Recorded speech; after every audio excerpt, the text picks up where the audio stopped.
भोपाल से प्रस्तुत हैं प्रादेशिक समाचार। नमस्कार, समाचारों के साथ मैं जितेंद्र रघुवंशी। पहले मुख्य समाचार। भोपाल गौरव दिवस पर मुख्य समारोह में कई रंगारंग कार्यक्रमों का आयोजन। केंद्रीय पर्यावरण और जलवायु परिवर्तन राज्य मंत्री अश्विनी चौबे ने कहा है कि भारत युवा देश के रूप में उभर रहा है और पीएम स्वनिधि योजना में उल्लेखनीय कार्य करने पर प्रदेश को मिला सम्मान। अब समाचार विस्तार से। मुख्यमंत्री शिवराज सिंह चौहान ने कहा है कि आने वाली पीढ़ी भोपाल के इतिहास से रूबरू हो सके, इस उद्देश्य से भोपाल के इतिहास पर केंद्रित शोध संस्थान की स्थापना की जाएगी। भोपाल गौरव दिवस के अवसर पर मुख्यमंत्री शिवराज सिंह चौहान ने भोपाल गेट पर ध्वजारोहण किया और स्वच्छता में उत्कृष्ट कार्य करने वाले व्यक्तियों को सम्मानित किया। साथ ही मुख्यमंत्री ने घोषणा की कि अगले साल से 1 जून को भोपाल में शासकीय अवकाश रहेगा। लाल परेड मैदान पर भोपाल गौरव दिवस का मुख्य समारोह आयोजित किया गया। इस दौरान कला, संस्कृति, फूड स्टॉल और खेलों से जुड़े विभिन्न कार्यक्रम हुए। नृत्य गुरु समीक्षा शर्मा और सहयोगी कलाकारों द्वारा महाकाल संस्कृति की प्रस्तुति दी गई। इसके बाद लेजर शो में भोपाल के महत्वपूर्ण स्थलों और विलीनीकरण के महत्वपूर्ण दस्तावेजों को 3D के रूप में दिखाया गया। कृष्णा सदस्य की कॉमेडी हुई। गीतकार मनोज मुतंसिर राजा भोज के शासनकाल से लेकर 1 जून 1949 को भोपाल के विलीनीकरण और वर्तमान में स्वच्छता एवं प्राकृतिक सुंदरता से प्रसिद्धि पा रहे भोपाल की कहानियों को अपने शब्दों में सुनाया। इसके बाद बॉलीवुड गायिका श्रेया घोषाल के सुरों में भोपाल गूंज उठा। उन्होंने करीब 2 घंटे की लाइव प्रस्तुति दी। जलवायु परिवर्तन और आपदा जोखिम में कमी, स्थायित्व को जीवन शैली बनाना विषय पर 2 दिन की Y20 परामर्श बैठक मध्य प्रदेश के अमरकंटक में शुरू हुई। केंद्रीय पर्यावरण और जलवायु परिवर्तन राज्य मंत्री अश्विनी चौबे ने उद्घाटन सत्र को संबोधित करते हुए कहा कि भारत अगर युवा देश के रूप में उभर रहा है तो युवाओं को भी भविष्य के चिंतन के बारे में सोचना चाहिए। उन्होंने कहा कि प्रकृति के संरक्षण के बारे में विचार करने के लिए अमरकंटक से बेहतर कोई स्थान नहीं हो सकता, क्योंकि यहाँ प्रकृति और संस्कृति दोनों मिलते हैं।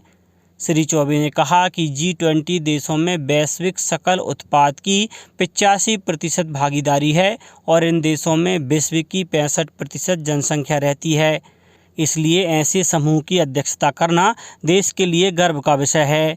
इस परामर्श बैठक में 7 देशों के 19 प्रतिनिधि भाग ले रहे हैं, जो 2 दिन में विभिन्न समूहों में कई विषयों पर विचार विमर्श करेंगे। सम्मेलन में जनजातीय क्षेत्र के 50 स्वयं सहायता समूहों के साथ ही देश भर के 400 से अधिक प्रतिनिधि हिस्सा ले रहे हैं। यूथ 20 कंसल्टेशन मुक्त वार्ताओं, प्रस्तुतियों और इंटरैक्टिव सेशन के लिए मंच प्रदान करेगा, जहां युवा वर्ग की चुनौतियों और उनके विकास के लिए रोड मैप बनाने पर ध्यान केंद्रित किया जाएगा। भारत और नेपाल ने व्यापार और वाणिज्य, सीमा पार पेट्रोलियम पाइपलाइन, एकीकृत जांच चौकियों का विकास, जल विद्युत परियोजनाओं और भुगतान व्यवस्था सहित 7 समझौतों पर हस्ताक्षर किए हैं। प्रधानमंत्री नरेंद्र मोदी और नेपाल के प्रधानमंत्री पुष्प कमल दहल प्रचंड के साथ नई दिल्ली में हुई बातचीत के बाद प्रतिनिधि स्तर की वार्ता में समझौतों पर हस्ताक्षर किए गए।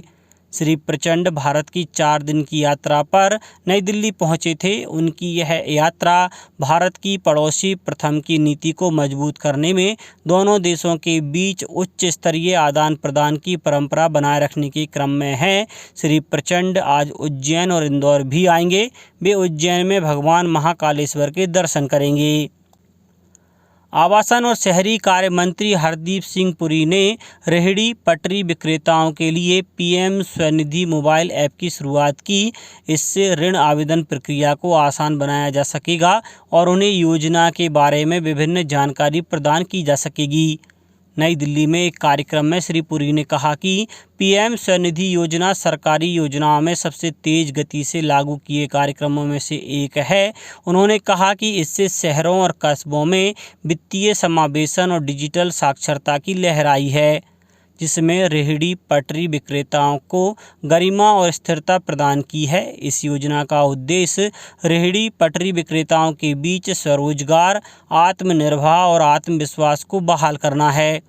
इस योजना ने कोविड से प्रभावित विक्रेताओं को अपनी आजीविका फिर से शुरू करने का अवसर दिया। केंद्रीय आवासन एवं शहरी कार्य मंत्री श्री हरदीप सिंह पुरी ने गुरुवार को नई दिल्ली में पीएम स्वनिधि योजना में उल्लेखनीय कार्य करने पर मध्य प्रदेश को सम्मानित किया। अपर आयुक्त नगरीय प्रशासन एवं विकास श्री अवधेश शर्मा ने सम्मान प्राप्त किया। गौरतलब है कि पीएम स्वनिधि योजना में मध्य प्रदेश देश में नंबर 1 पर है। मध्य प्रदेश के नगरीय विकास एवं आवास मंत्री श्री भूपेंद्र सिंह ने इस उपलब्धि पर विभाग के अधिकारी और कर्मचारियों की सराहना की है। मध्य प्रदेश ने प्रधानमंत्री स्वनिधि योजना में कुल 7,31,517 प्रकरण स्वीकृत हो चुके हैं। इनमें से राज्य को आवंटित लक्ष्य 6,48,850 के विरुद्ध 7,08,894 प्रकरणों में ऋण वितरित किया जा चुका है।